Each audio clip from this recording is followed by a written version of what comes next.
Mapalad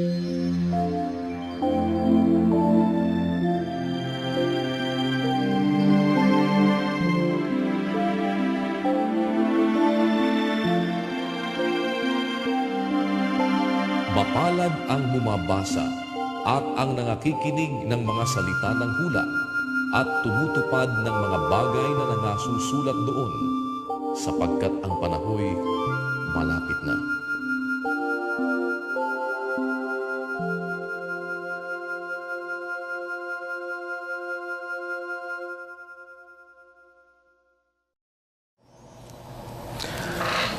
Alas 8 na naman po ng gabi.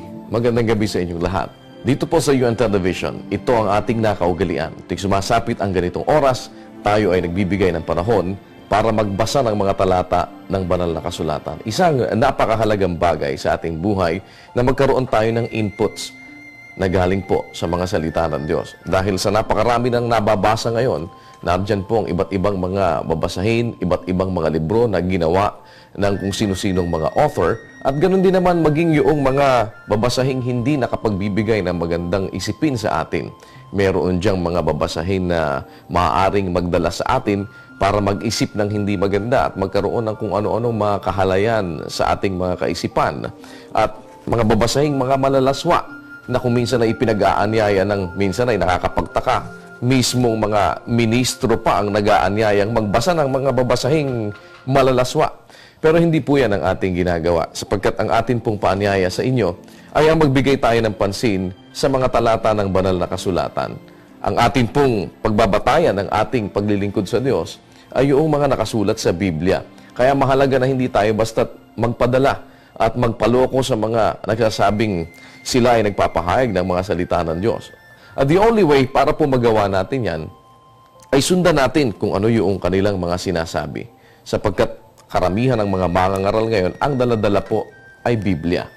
Kaya nga sinasabi rin sa banal na kasulatan na huwag tayong magsipaniwala sa bawat espiritu kung hindi ating subukin kung sila ay sa Diyos. At yan po ay magagawa natin sa pamamagitan ng atin po namang pagbibigay ng panahon para subaybayan at tugay-gayan ang lahat ng mga nakasulat sa Biblia. Yan ang ating ginagawa. At sa gabing ito ay pagpapatuloy po natin ang ating pagbabasa ng mga talata ng banal na kasulatan. Narito po ang pagpapatuloy sa ating mga inumpisahang talatang binabasa.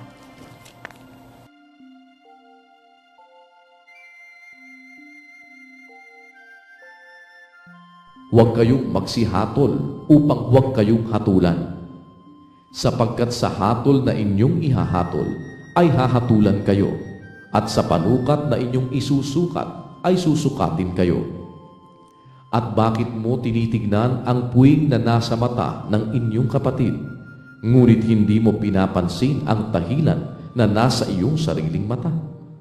O paanong sasabihin mo sa iyong kapatid, pabayaan mong alisin ko ang puwing sa mata mo, at narito ang tahilan sa iyong sariling mata? Ikaw na mapagpaimbabaw, alisin mo muna ang tahilan sa iyong sariling mata, at kung magkagayoy makikita mong malinaw ang pag-aalis mo ng puwing sa mata ng iyong kapatid.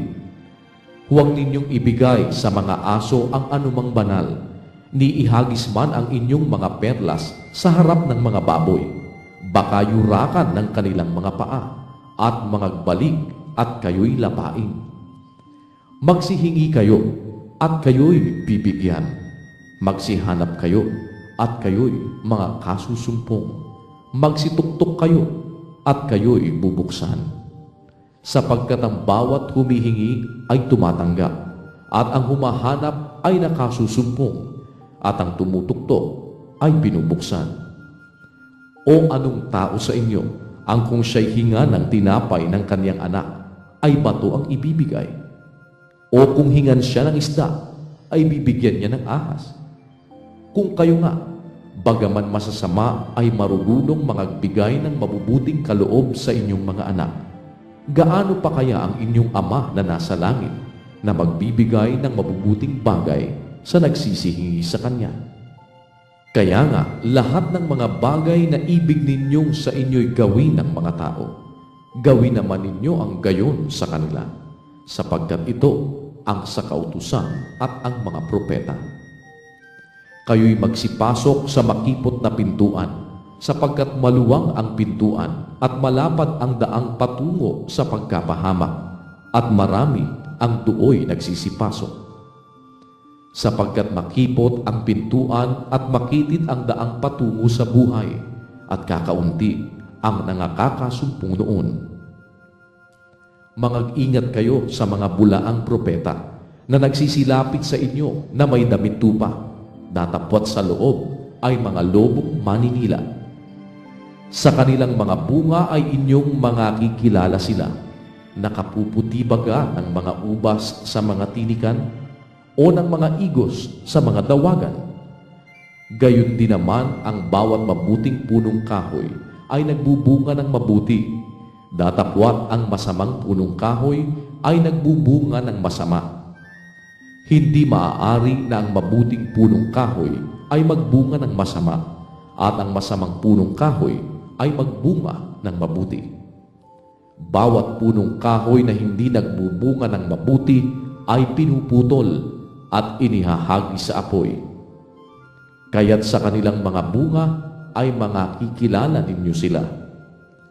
Hindi ang bawat nagsasabi sa akin, Panginoon, Panginoon, ay papasok sa kaharian ng langit, kundi ang gumaganap ng kalooban ng aking Ama na nasa langit. Marami ang magsasabi sa akin sa araw na yaon, Panginoon, Panginoon, hindi baga nagsipanghula kami sa iyong pangalan? At sa pangalan mo'y nagpalayas kami ng mga demonyo? At sa pangalan mo'y nagsigawa kami ng maraming gawang makapangyarihan? At kung magkagayoy, ipahahayag ko sa kanila, kailan may hindi ko kayo nangakilala. Magsilayo kayo sa akin, kayong manggagawa ng katampalasanan. Kaya't ang bawat dumirinig ng aking mga salitang ito at ginaganap ay matutulad sa isang taong matalino na itinayo ang kanyang bahay sa ibabaw ng bato. At lumagpak ang ulan, at bumaha, at humihip ang mga hangin, at hinampas ang bahay na yaon, at hindi nabagsak, sapagkat natatayo sa ibabaw ng bato. At ang bawat dumirinig ng aking mga salitang ito at hindi ginaganap ay matutulad sa isang taong mangmang na itinayo ang kanyang bahay sa buhanginan. At lumagpak ang ulan, at bumaha, at humihip ang mga hangin, at hinampas ang bahay na yaon, at nabagsak, at kakilakilabot ang kanyang pagkabagsak.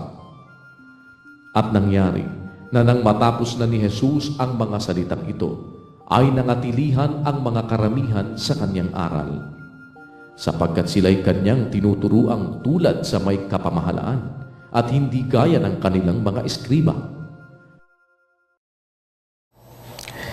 Minsan pong naisulat din sa banal na kasulatan ang mga salita ng Haring si David. Ang sabi niya sa 119 at 11 ng mga awit, ang salita mo'y aking iningatan sa aking puso upang huwag akong magkasala laban sa iyo.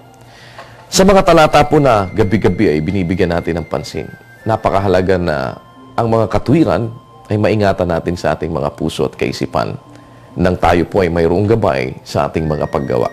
Kung sakaling sa mga talata po na binasa natin ngayong gabi ay meron kayong mga hindi lubos na naunawaan, huwag ko kayong mag-atubili. Tumawag lamang sa palatuntunang Itanong Mo kay Soriano at sa palatuntunang Ang Dating Daan. Sa pangunguna po ni Brother Eli Soriano, ang inyong mga katanungan at ang mga bagay na ibig ninyong magkaroon ng higit na kaliwanagan sa mga talata ng banal na kasulatan ay mabibigyang tugon. At yan po ay ginagawa sa pangunguna ni Brother Eli Soriano. Kaya po, naanyayahan namin kayo sa anumang mga katanungang maaari pong pwede o maaaring itawag ninyo at maaaring gusto ninyong maliwanagan sa inyong mga buhay. At huwag ko kayong mawawala. Bukas, nag-aanyaya kami. Sana'y nandyan pa rin kayo. At sana ay pamalita po ninyo dito po sa UN Television tuwing alas 8 ng gabi. Mayroon po tayong ginagawang pagbabasa ng mga talata ng banal na kasulatan. Dahil lagi nating tatandaan, mapalad ang bumabasa.